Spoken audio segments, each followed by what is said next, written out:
আসসালামু আলাইকুম। Welcome town life and kitchen room YouTube channel. এটা আমার প্রথম ভিডিও।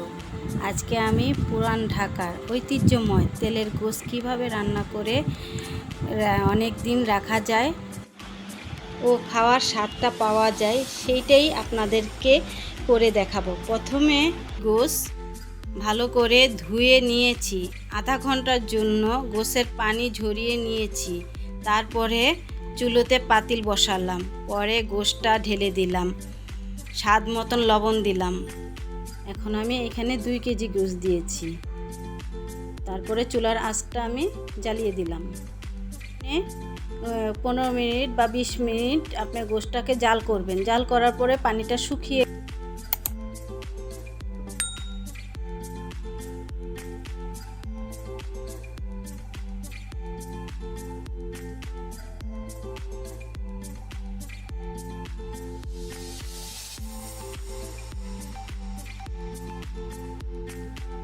এখন পানিটা শুকিয়ে গেছে। শুকিয়ে যাওয়ার পরে আমি 2 টেবিল চামচ আদা রসুন বাটা এবং দারচিনি, এলাচ, তেজপাতা এগুলো দিয়ে দিলাম।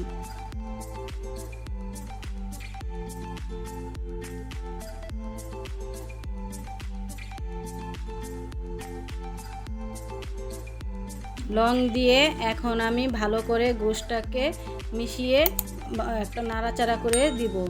তারপরে কিছুক্ষণ পরে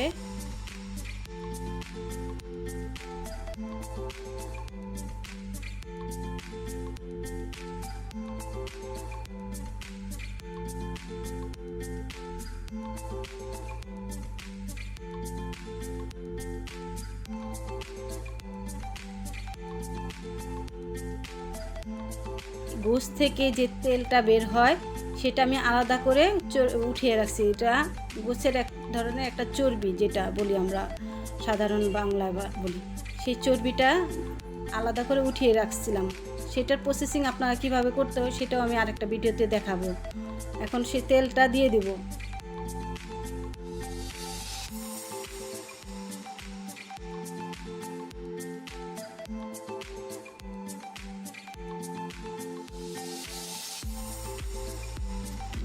গোশ থেকে তেলটা দেওয়ার পরে যতক্ষণ পর্যন্ত গোশটা লাল বা বাদামি কালার না হয় ততক্ষণ পর্যন্ত গোশটাকে আস্তে আস্তে আমি নাড়তে থাকবো, যেন গোশটা পাতিলাতে না লাগে বা না মশলাটা যেন না পুড়ে যায়।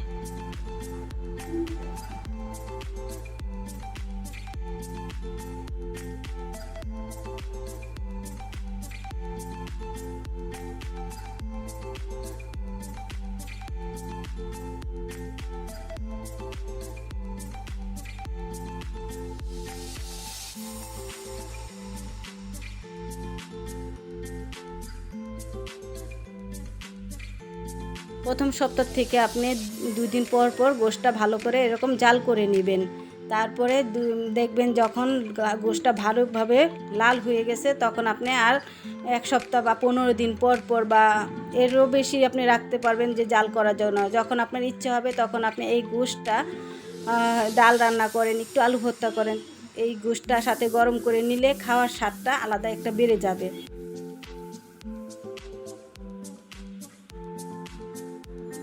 এখন আমার গোশটা পরিপূর্ণ হয়ে গেছে।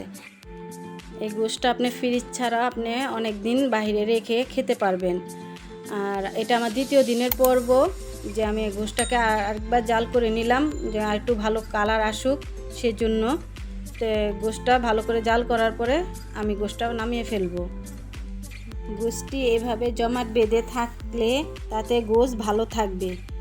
ভিডিওটা ভালো লাগলে লাইক, কমেন্ট, শেয়ার এবং সাবস্ক্রাইব করে ফেসবুক পেজে ফলো দিয়ে এই রকম ভিডিও পেতে আমার পাশে থাকুন।